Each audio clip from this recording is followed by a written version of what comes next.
Camilla, Duchess of Cornwall, the potential future Queen Consort. Everyone that met her said, God, she's wonderful, she's so funny, she's so magical. On the surface, a conventional royal partner, always destined to be by Charles's side. Did he get down on one knee to propose? But her story is much more Hollywood than Highgrove. She wrote a very rude message in lipstick on the windscreen and let the tyres down. Who is the woman that Charles risked everything for? The Prince of Wales has admitted publicly for the first time that he was unfaithful. It is reported she met Charles, boasting that her great-grandmother had an affair with King Edward VII. Why did her relationship with the future king mysteriously falter? People have said, slightly tongue-in-cheek, senior members of the royal family were there at the wedding just to make sure it really happened. How did she go from being seen as Britain's most hated woman? This must have been an absolutely traumatic period in her life. To loved royal. She had, up until that point, really been relatively anonymous.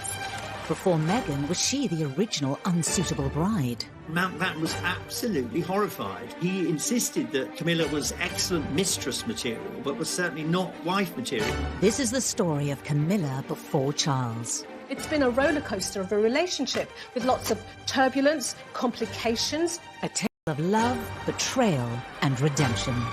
It's almost Shakespearean in its tragedy. You couldn't make this up.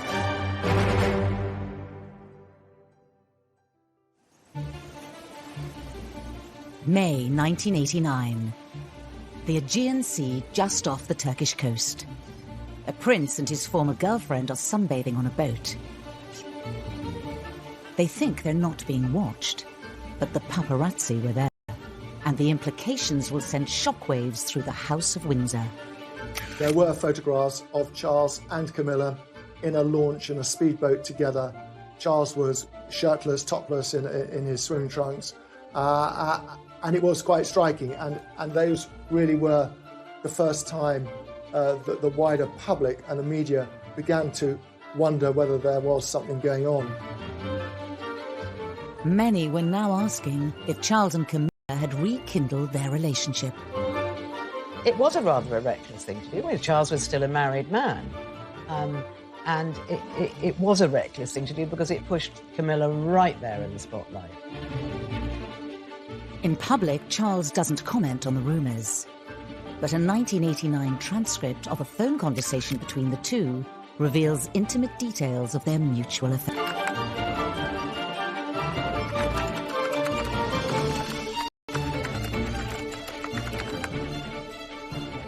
Whilst rekindling her relationship with Charles, Camilla couldn't have predicted the epic fallout that would unravel over the next 10 years. I think Camilla must have been an extremely robust person to deal with the torrent of media interest, strange telephone calls, paparazzi following her around that was her life.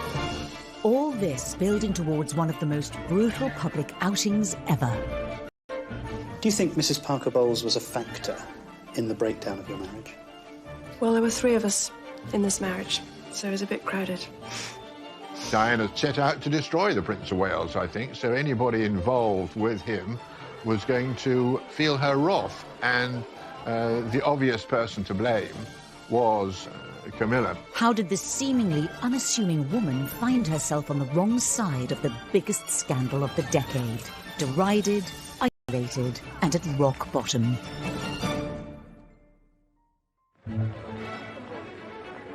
The story starts 8 years earlier with a wedding that mesmerised a nation. I mean, here we had the Prince of Wales, a rather dashing and glamorous figure himself then, known as Action Man in the popular press, and this extremely striking and beautiful young woman. And the whole country got swept up in it.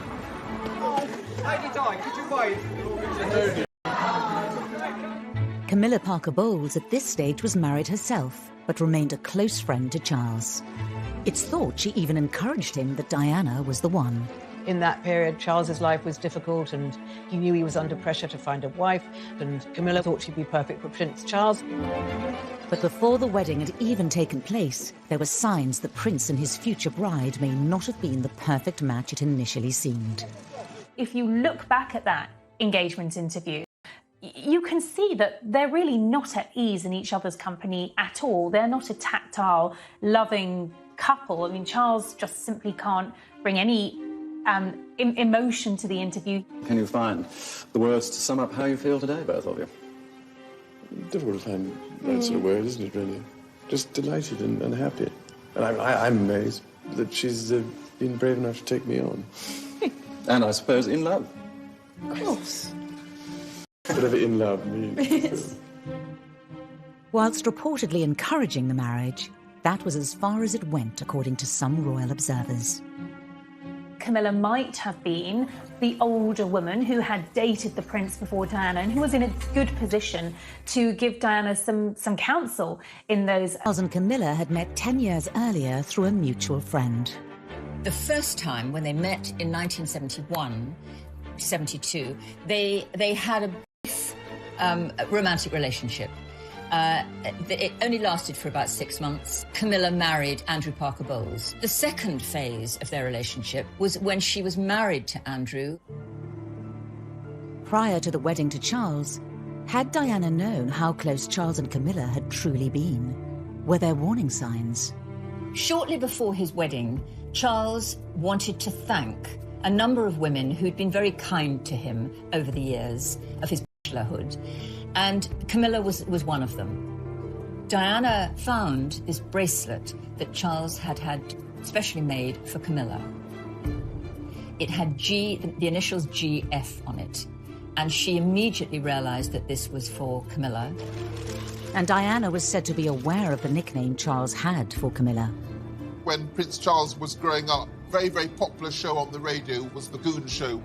There were two characters in it called Gladys and Fred, who were like lovers, and these were the nicknames from very, very early on that Charles and Camilla gave each other. It really, hurt her, and she became obsessed. She became obsessed with Camilla. The wedding went ahead on the 29th of July, 1981. Watched by a global television audience of 750 million people. Probably the most flamboyant wedding anywhere in the world in the last century. I mean, an extraordinary spectacle. And in the congregation, Camilla Parker Bowles. And Diana knew that she was there. The history that Camilla had with the man that she was about to marry, and it's quite poignant, I think, that out of the thousands of people in St. Paul's, it was Camilla who Diana zoned in on. From Camilla's point of view, she's now watching a man she's been in love with for a very long time walking down the aisle in this fairy tale, happily ever after story. And for her, she must have had a huge mixture of emotions. How are you enjoying married life? Highly recommend. Diana naively believed that as a result of the marriage, the mistress would fade away and we'd all live happily ever after. But of course, that never happened. And contrary to what a lot of commentators have said, Camilla didn't go away.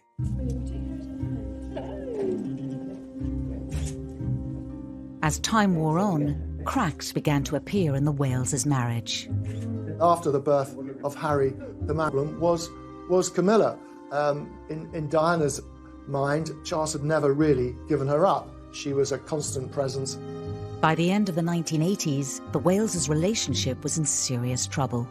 And I think Charles was so unhappy that he started, pouring his heart out more and more and more to Camilla, and then they rekindled their romance. At this stage, it would have been well known to Charles's innermost circle of friends, certainly the social circles that he mixed in, that Camilla was back on the scene, and Diana had her suspicions. 1989, Ormley Lodge, Richmond. Diana and Charles attend Camilla's sister's birthday party, and suspicion is about to turn to confrontation. There was this extraordinary atmosphere that once we'd arrived, Diana arrived, and of course there were the friends of Camilla and indeed her sister. Ken Wharf was Diana's bodyguard and was there on the night. About an hour and a half later that Diana's voice was heard along the corridor near the kitchen where I was. she sat, shouting my name. And she said, I just can't find my husband, or Camilla.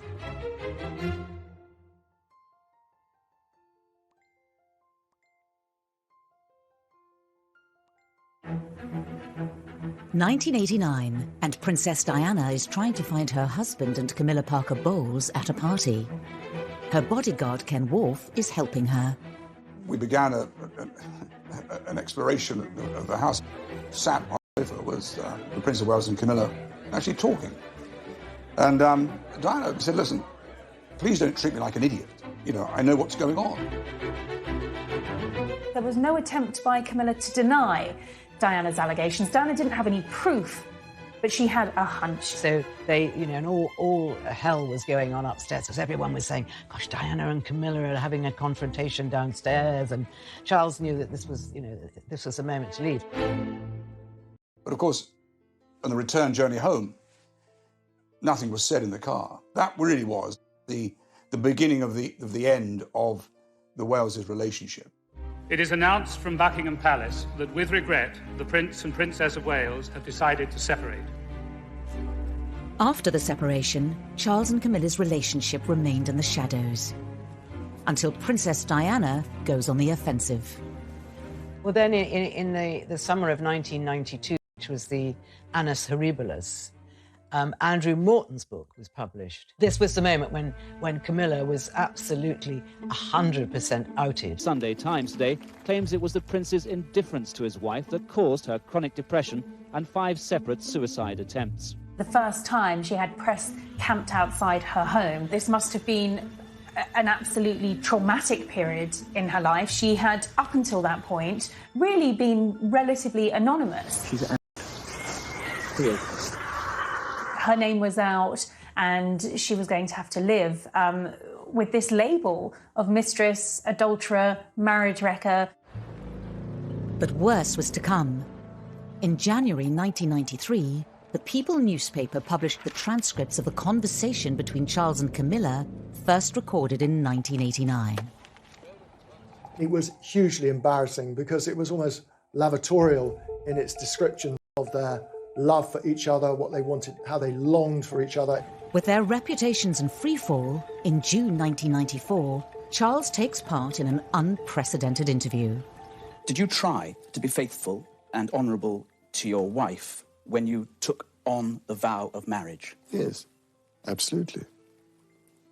And you were? Yes.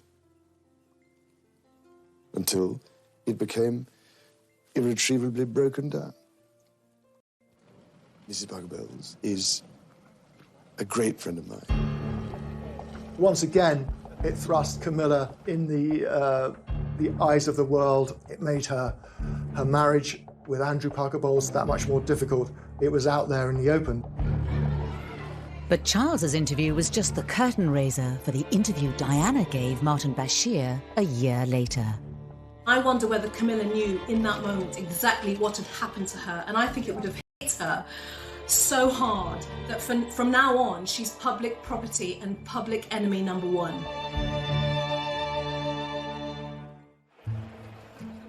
Today, the Duchess of Cornwall cuts a very conventional royal figure. It's hard to imagine how she ended up embroiled in a scandalous affair.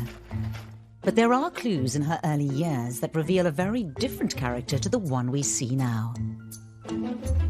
Broderick Munro Wilson grew up with Camilla. She was slightly rebellious. I mean, she shared a room with my second wife, and of course smoking was a forbidden thing. But anyway, she was definitely smoking as a teenager. Camilla's friends all loved her. She was she was always the one at the centre of everything. She was terrific fun. Boys adored her because she was funny and characterful. I mean, she wasn't a beauty, but I mean, I think she was approachable and she was very, very popular. Thank you very much for giving us this Silver Heart, but I still think... 1960s swinging London is in full flow, and 18-year-old Camilla Shand is said to dive headfirst into the party scene. She did have some jobs, like she worked at Colfax and Fowler, the decorators. She didn't last a week. One morning she overslept after a very long party, and I think she was probably rather hungover, and she arrived late and said, "Oh, I'm terribly sorry." And the boss head Colfax and Fowler, who was a demon anyway, just absolutely tore her apart and sent her packing. And that was the end of her working career. But she was never cut out to be a career woman. But I think she had a lot of fun in swinging London. She was famously a party girl in the mid-60s, and, you know, she might go to 3 parties a night, 5 days a week. I mean, she was extraordinary. She absolutely loved partying. And this fun-loving, vivacious Camilla catches the eye of many of her peers. She was not without her admirers, let me tell you, because you know, she looked very nice. She was always beautifully turned out, and she had a personality. You know, she had things to say for herself. She was talkative. I mean, if you sat next to her at a dinner party, you were delighted because you knew you'd have a good conversation. But this young, carefree period of her life doesn't go unnoticed years later. Camilla had had a past, and, you know, at times quite a raucous past. She was known, particularly in palace circles, for being a party girl.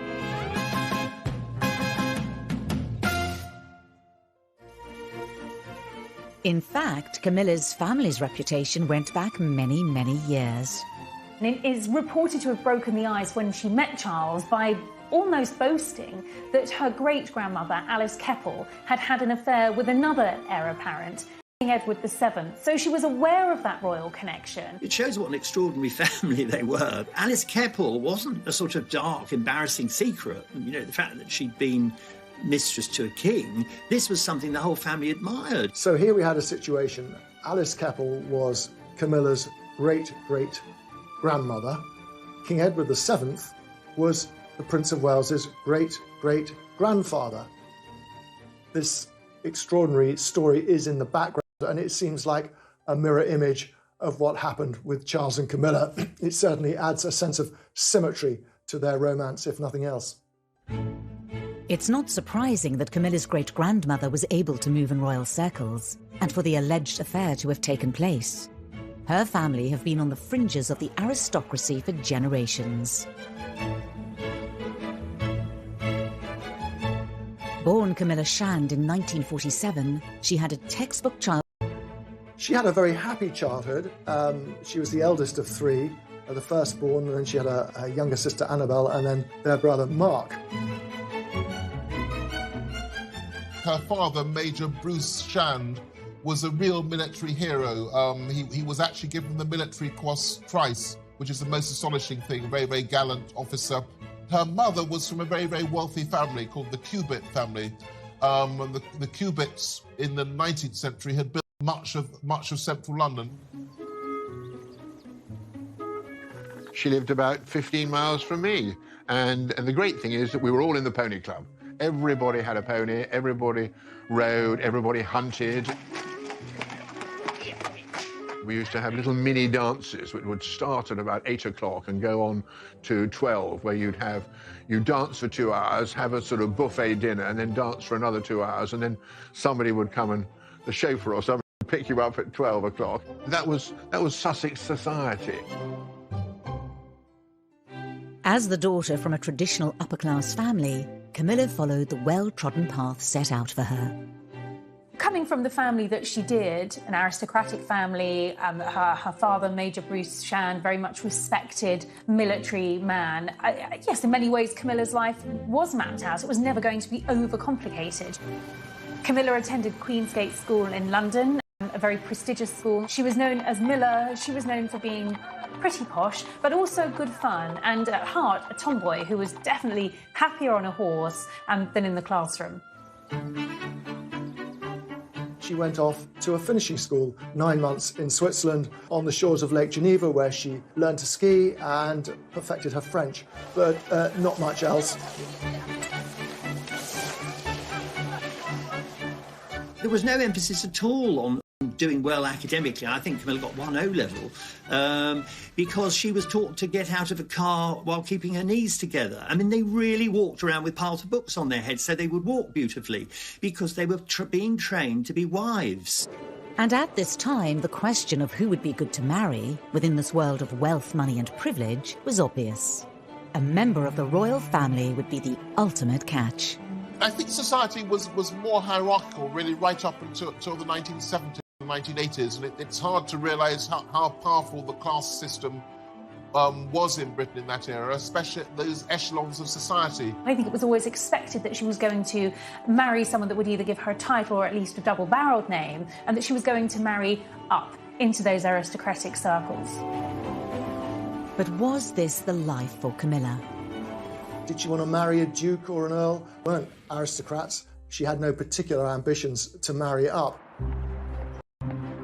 The 25th of March 1965. It's Milla Shan's debutante party. The party turns out to be a landmark moment in her life. She had a coming-out party at Cersei's, which is just behind Harrods, which was one of the fashionable places to do it. The rite of passage, again, for this kind of upper-class English family would have been that their daughters would go through the debutante season. And that meant that they would go to loads and loads of parties and have loads of drinks and lots of food and meet lots and lots of men, maybe a potential husband. And that was the whole idea.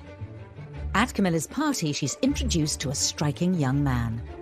She was then 17 when she first clapped eyes on Andrew Parker Bowles, who was a rather dashing army officer, about 7 or 8 years older than her. I think Andrew Parker Bowles was what's known as a Deb's delight. So a Deb is a debutante, an attractive upper-class girl, interested in meeting somebody interesting and well-established. And Andrew was your kind of perfect person to have at such a party.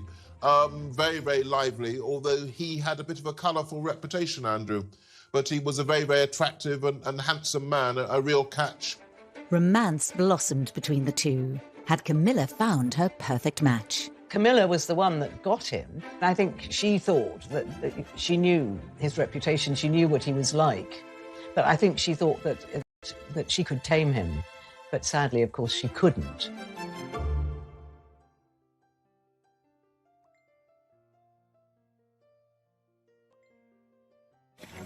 By 1970, there are rumours Andrew Parker Bowles had begun to date Princess Anne, as his relationship with Camilla Shand faltered.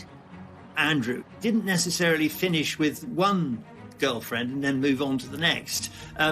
He had dated Princess Anne, of all people, and I think it overlapped with Camilla to some extent. A year later, Camilla was introduced to Prince Charles by a mutual friend, Lucia Santa Cruz. Lucia knew exactly what the situation was with Andrew Parker Bowles and Camilla, and she didn't think her friend was being treated properly. So she decided that it would be a good idea to introduce Camilla to Charles. Andrew Parker Bowles was often away on army tours. They took him all over the world, to Northern Ireland, of course, at that time, too. And in 1972, Charles was on terra firma. He had by then been spending time in the Navy, but he was doing a long posting in the UK. With Andrew away, it sort of cleared the way for the two of them to spend a lot of time together. Charles actually himself told me, Camilla, and he really wanted to impress her.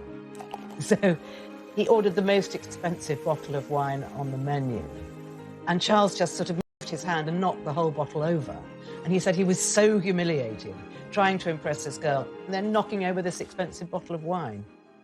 I think what attracted Charles to Camilla was the fact that she was not overawed by him at all. The fact that she was going out with the Prince of Wales, you know, he could have been Joe Bloggs. She didn't care. He loved the fact that Camilla was fun and could be a bit frivolous and carefree. She was very different to the other debutantes on the scene at the time, and certainly some of the women that Charles had been linked with. And she was something of a breath of fresh air. And when they did start dating, Charles was, you know, absolutely blown away by her. I think that storyline is really well captured in the Crown, where you can see that he falls for her very, very heavily. In episode 9 of series 3, Prince Charles' feelings for Camilla were portrayed in this heartfelt and moving scene. And there's a feeling I've never had before. A sense of safety and belonging. And all that loneliness having vanished. It was all rather miraculous. I think you are miraculous. During 1972, the relationship is said to have blossomed. Camilla went down to Broadlands on several occasions during those 6 months and had lovely weekends with Charles there. They were both very horsey. They both, they had a lot in common, Charles and Camilla. But some commentators say their relationship came under scrutiny by senior members of the royal family, including his mentor and one of the closest people to him, his great-uncle, Lord Mountbatten. Charles had discussed the possibility of turning this intense relationship with Camilla into marriage, and Mountbatten was absolutely horrified. He insisted that Camilla was excellent mistress material, but was certainly not wife material, that it was impossible. Why would Camilla Shand, an educated woman from a privileged family who moved in the right circles, be deemed unsuitable for the future king? Mountbatten, his view was that whoever he married, if they weren't royalty themselves, then they should be of very noble birth, and however well-born Camilla was, she wasn't a member of the aristocracy.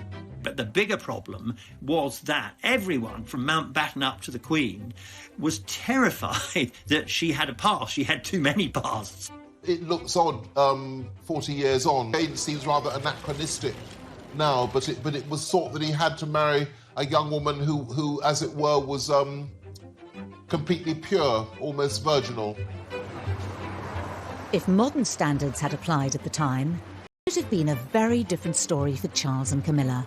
Well, I think the world has moved on, and I don't think anybody cares now whether someone happens to be the daughter of an earl or just a normal person, as long as they've got the makeup to be able to deal with the job.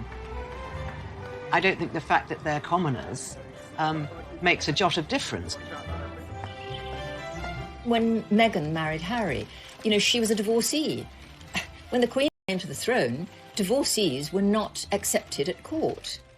It was unthinkable. The Queen's own sister couldn't marry a divorcee. Her uncle had had to give up the throne because he wanted to marry a divorcee. At the time they were first seeing each other, some royal observers say senior members of the family were not happy with the relationship. In the month that he's been with Minerva in the Caribbean, he several times visited the Bahamas Islands. But this was the first time he'd made an official visit. It was really the palace who made sure that this sort of fledgling 6-month blossoming romance never really got off the ground. Charles was very deliberately sent off to the West Indies with the Royal Navy, where he was posted for 8 months. This tense scene from The Crown dramatises an imaginary meeting between the Queen Mother and Lord Mountbatten. How shall we handle this? Well, I can take care of Charles. Nice long posting overseas will bring him to his senses. I'll speak to everyone at the Admiralty. 8 months on the other side of the world, it'll soon go away. Could there have been another explanation as to why the relationship didn't work out? At this time, Charles was said to be an unsure figure himself. Did he simply not take his chance and propose? Charles never told Camilla how he felt. I'm sure she was aware of how he felt when they were together for those 6 months, but he never expressed it. He certainly never discussed marriage with her. Whatever the truth, the fact was Charles was now over 4,000 miles away, and 3 months later he receives a letter that will turn his world upside down. He was on a long tour of the Caribbean islands when he received a letter from Camilla that she was and had accepted Andrew Parker Bowles's proposal of marriage, and that they were going to marry that summer.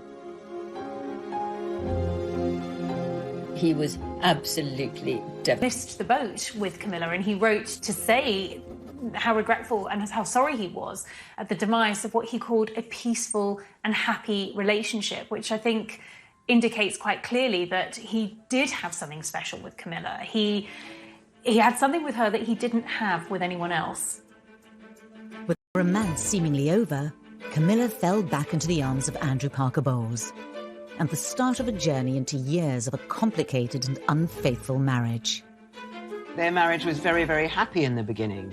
It's just that Andrew couldn't keep his trousers on. She wrote a very rude message in lipstick on the windscreen and let the tire. In steaming heat, Prince Charles's frigate, HMS Minerva, edged her way into Nassau Harbour. 1973. Prince Charles is in the West Indies with the Royal Navy, and his relationship with Camilla is seemingly over. I don't think Camilla quite realised the depth of Prince Charles's feelings for her. I think she thought, you know, he's too young for me, he can't marry me, I need to get on with my life. And anyhow, I'm in love with Andrew Parker Bowles, and that's the man I want, and that was the man she got. And the difference between the two couldn't be more striking. You've known Prince Charles for a very long time, haven't you? What sort of person is he? Well, you know as well as I do. Everyone knows he's a marvellous leader and a marvellous man. I've heard the quote that Camilla said that however much she admired and felt love for Charles, is it possible to love two men? I think the answer for her would have been yes, Camilla, it is, because Charles and Andrew were so different. Andrew found it difficult, certainly at that stage, to live without her. She was similar to him, similar interests, very intense passion. I always feel rather rotten saying this, that Charles wasn't very sexy. Andrew was a very, very promising guards officer. Some people thought he was a bit of a name dropper, a bit of a snob, but he always struck me as absolutely charming. I think that what Camilla wanted, a lifelong commitment from somebody, and a career officer who in some ways was in the image of her father, seemed perfect at the time. Whilst Andrew might have been more alluring than Charles, Camilla had to contend with his party boy reputation. He had a string of girls who were all, you know, very happy to be in his stable, if you like. She knew his reputation, she knew what he was like, but I think she thought that she could tame him. I was certainly witness to the fact that Andrew Parker Bowles was a popular boy, and no doubt about it. But everybody at some stage or other was joined at the hip with Andrew Parker Bowles. There was one occasion before they were married when she was walking home one night and she saw Andrew's car parked outside one of her friend's flats and knew exactly why it was there. And so she wrote a very rude message in lipstick on the windscreen and let the tyres down.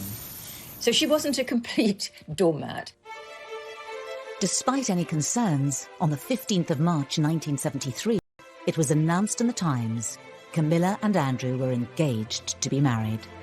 I think he was forced into the proposal because he was very aware that Camilla was seeing Prince Charles. And I think he genuinely feared that if he didn't pull his finger out and make an honest woman of Camilla, he might actually lose her. He wanted Camilla to be the mother of his children. He could see a future with her. News reaches Charles over 4,000 miles away that Camilla is engaged. According to insiders, he took drastic action and fired off several letters. He wrote to Camilla and pleaded with her to reconsider, but I think by this point it was just too late. She was, I think, his first real love. And when you fall first, sometimes you fall hardest. Major and Mrs. Shand, Your Majesty, and Mr. and Mrs. Parker Bowles. And the imagined reaction of the royal family to Camilla and Andrew's relationship was dramatised in this gripping episode of The Crown. You're probably wondering why I've invited you all here this afternoon. It's a slightly delicate matter. Something of an imbroglio involving your son, Derek, your daughter, Mrs. Shand, and my grandson, the Prince of Wales.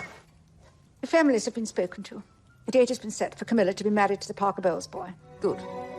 There's no evidence of how the news of Camilla's future marriage actually... Regardless, Andrew and Camilla's wedding took place at Guards Chapel in London. It was dubbed the Society Event of the Year. There were members of the royal family there. The Queen was there, the Queen Mother, Princess Margaret and Princess Anne. People have said, slightly tongue-in-cheek, that the senior members of the royal family were there at the wedding just to make sure it really happened. There was this enormous relief in royal circles. This Camilla problem had now gone away for good. It was a very glamorous occasion. Of course, the one figure who wasn't there was the Prince of Wales. He was on his ship, and he wouldn't have gone anyway because it would have been very hurtful for him to see the woman that he still loved being married to somebody else. It was a very, very significant event, and nobody would have thought this wasn't a marriage that was going to last for decades. Camilla and Andrew went on to have 2 children, Tom and Laura. Despite their history, Charles remained close to the young family. They managed to include Charles even in that intimate part of their lives by making him a godfather to Tom. Their lives were intertwined, particularly through polo and other social occasions. Charles was often to be found sitting cross-legged on the sitting room floor with his godson watching television or chasing the children around on his hands and knees. I mean, he was an essential part of their family. On the surface of it, the Parker Bowles' marriage seemed perfect, and Camilla was finally able to put into practice what she'd learned at finishing school. When you meet Camilla, she seems a very, very warm and maternal person. She enjoyed decorating the houses and making them homely, filling them with books, lovely fabrics, not always the most tidy house. She had a big social life in the country, and she had her 2 children, and she had her dogs and her family home, so almost everything she'd ever wanted. But in reality, Camilla's marriage was not all that it seemed. I think their marriage was very, very happy in the beginning. It's just that Andrew couldn't keep his trousers on. He was a serial philanderer. He was at a dinner party and a young woman sat next to him and said, "Andrew, I'm really offended. I'm the only one of Camilla's friends that you haven't made a pass at." Oh, God, there was a huge amount of gossip. It was very well known and very well publicised that Andrew Parker Bowles was playing away, I think is the way we describe it, playing away. Quite how she handled it all, it's hard to imagine, but handle it she did. I mean, it was a kind of an upper-class thing. One almost expected husbands to stray not long after they've taken their marriage vows. I think for Camilla, incredibly vulnerable. You're at home with 2 gorgeous children, and he's in London all week, and you know perfectly well what he's doing. Prince Charles started coming round to Camilla's house, and they rekindled their relationship, and it seemed a natural thing to do. By the late 1970s, Camilla was said to be seeing Charles again. Andrew is a very good example of the typical upper-class Englishman. I don't think he liked the fact that Camilla was drawn back to Charles, but he was a great friend of Charles. It was one of those things that happened in life, and as long as it didn't get in the newspapers, he really wasn't bothered. But in July 1980, everything changed when Prince Charles started dating Lady Diana Spencer. Are you bearing up with it quite well, though? Because it must be quite a strain with all of us after you. Well, it is, naturally. They started courting almost immediately. It was a rather prim and very old-fashioned courtship. They had very few actual moments together. They scarcely knew one another. However, around 6 months later, it was announced they were engaged. 11 a.m., Buckingham Palace. The beginning of a day to remember. The long-awaited, much-written-about engagement had happened. Well, he's getting on a bit, isn't it? About time we got married. And this was the first chance to see the ring of sapphires and diamonds. I believe the relationship between Charles and Camilla continued right up to 1981. I've spoken to people who confirmed that, I don't know how to put this delicately, but Camilla and Charles had a sort of, well, they had a last night together in the week before the royal wedding in 1981. It was a sort of, you know, a farewell tryst. It's reported Prince Charles has denied these claims. And forsaking all other, keep thee only unto her, so long as you both shall live. I will. Camilla stepped back and their romance, the physical side of their attachment ended, and he was faithful, at least to start with, to Lady Diana. By the mid-80s, Charles and Diana's relationship was on the rocks. Friends of Charles were convinced that he was actually close to cracking up. He couldn't make his wife happy. They fought terribly. On the surface, all seemed well, of course. In public, they were a great double act. It wasn't long before Charles and Camilla's love affair was said to be reignited. It's always been given out that Charles and Camilla renewed their physical relationship around well before 1986. Come 1993, it all starts to unravel. The Prince of Wales has admitted publicly for the first time that he was unfaithful. Camilla Parker Bowles and her husband Andrew have decided to end their marriage of 21 years. Camilla becomes the story as the Wales's marriage crumbles. Camilla's poll ratings were abysmal. She was labelled a marriage breaker, a temptress and worse. For somebody who was private, who'd been a homemaker, a mother, she had to show great strength of character to get through that enormous intensity of media scrutiny. Camilla became the most hated woman in Britain, if not the world. She had photographers camped outside the family home. Camilla was suddenly famous, and she was famous for all the wrong reasons. She kept stum, you know, and was very, very dignified about it all. Diana was always finding a friendly journalist to tell her story. She never did that, and I think that's great credit to her. After Charles and Diana's divorce in 1996, Camilla's official introduction into Charles's life began. Charles had been very keen to try and ease Camilla into the public arena. He was tired of sneaking around, and so he employed a PR wizard called Mark Boland to help with this process and to try and rehabilitate the prince himself, because his reputation was in tatters. But a year later, everything ground to a halt. In the early hours of the 31st of August 1997, the unimaginable happens. The Press Association announced with a news flash at 4:41, that's just a few minutes ago, that Diana, Princess of Wales, has died.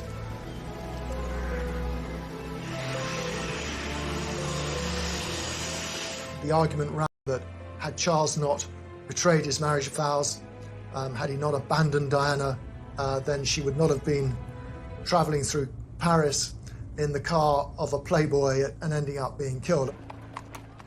To be seen in public with Camilla would be a PR disaster for Charles. But now he needed her support more than ever before.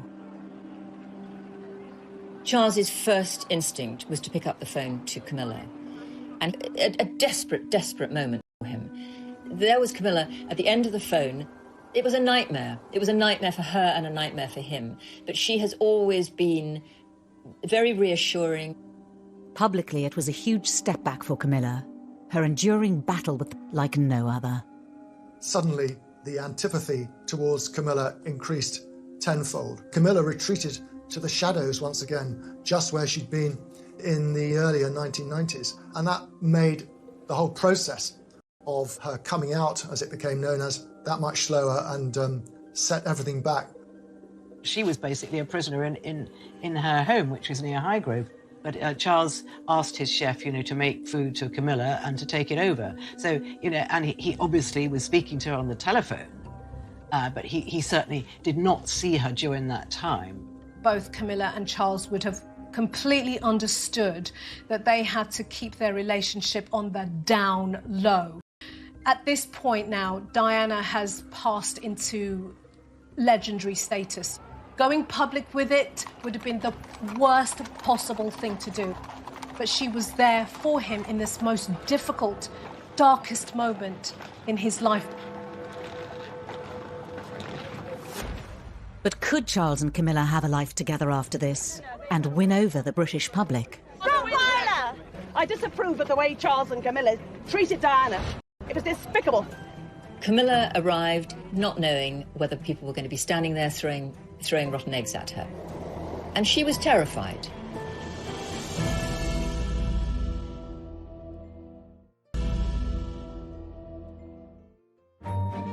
After Diana's death, reintroducing Charles and Camilla to public life would be an arduous process. One that would take meticulous planning over the space of almost 17 months. Camilla was a non-negotiable part of his life. Charles was not going to give up, abandon this woman who had stood by him, who had given up so much, who had been traduced in the media. He was determined that she was going to be with him through thick and thin. Camilla's relationship with the British public needed some serious nurturing. Decisive action was taken by the palace, and a plan was masterminded by Mark Boland, who was now Charles's deputy private secretary.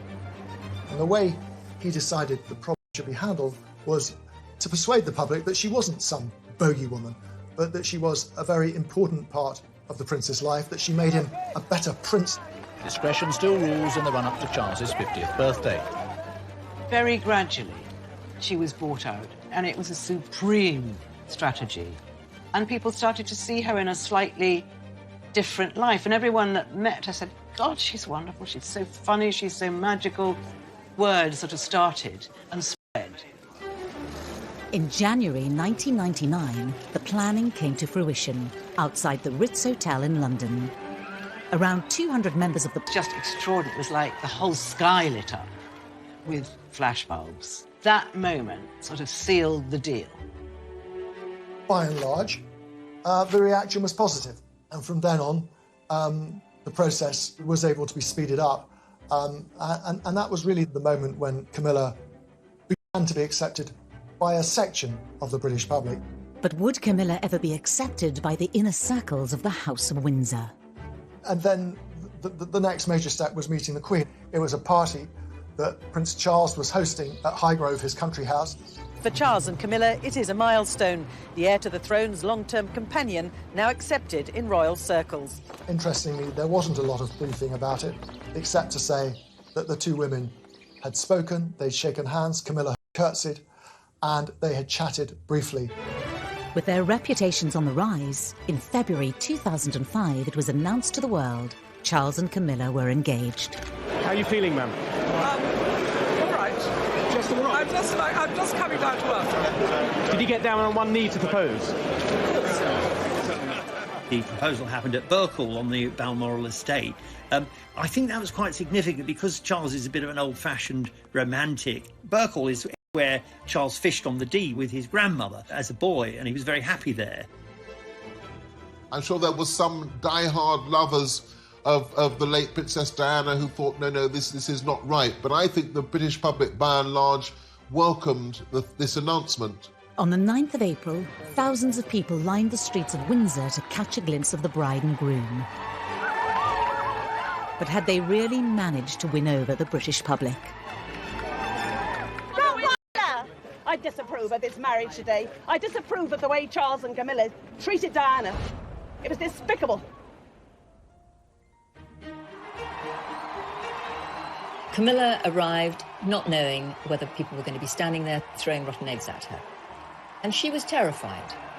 I was there that day, thousands of people there who were just cheering for them, who were so happy for them. It was a really great day. The civil ceremony was followed by a blessing at St. George's Chapel, which was broadcast to a TV audience of millions. After almost 35 years, Camilla had finally married her prince. To Charles and Camilla, our future king and queen, may God bless you both. I remember covering that royal wedding in 2005 and thinking, this is historic, this is momentous, this is Charles, a divorced future king, marrying a divorcee, something that I don't think anyone really ever expected to happen. I think people thought, well, these people have... The Queen hosted a reception for the newlyweds at Windsor Castle and gave a speech that cemented Camilla's place in the royal family.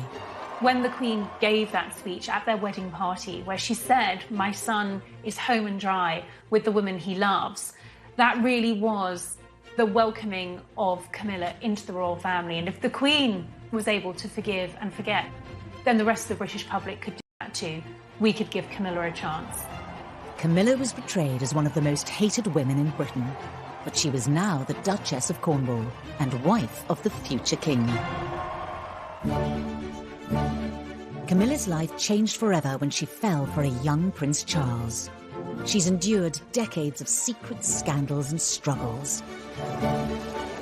Her reputation was left in tatters. It's been a roller coaster of a relationship with lots of turbulence, complications. There's been divorces and there's been a tragic death. It's almost Shakespearean in its tragedy at points. You couldn't make this up. The road to redemption has been a long one, but today their popularity and love is stronger than ever. We've seen her take her role as a consort to the future king very, very seriously. Her rehabilitation is complete, and I think she has proved that she is a real asset to the royal family and for the nation.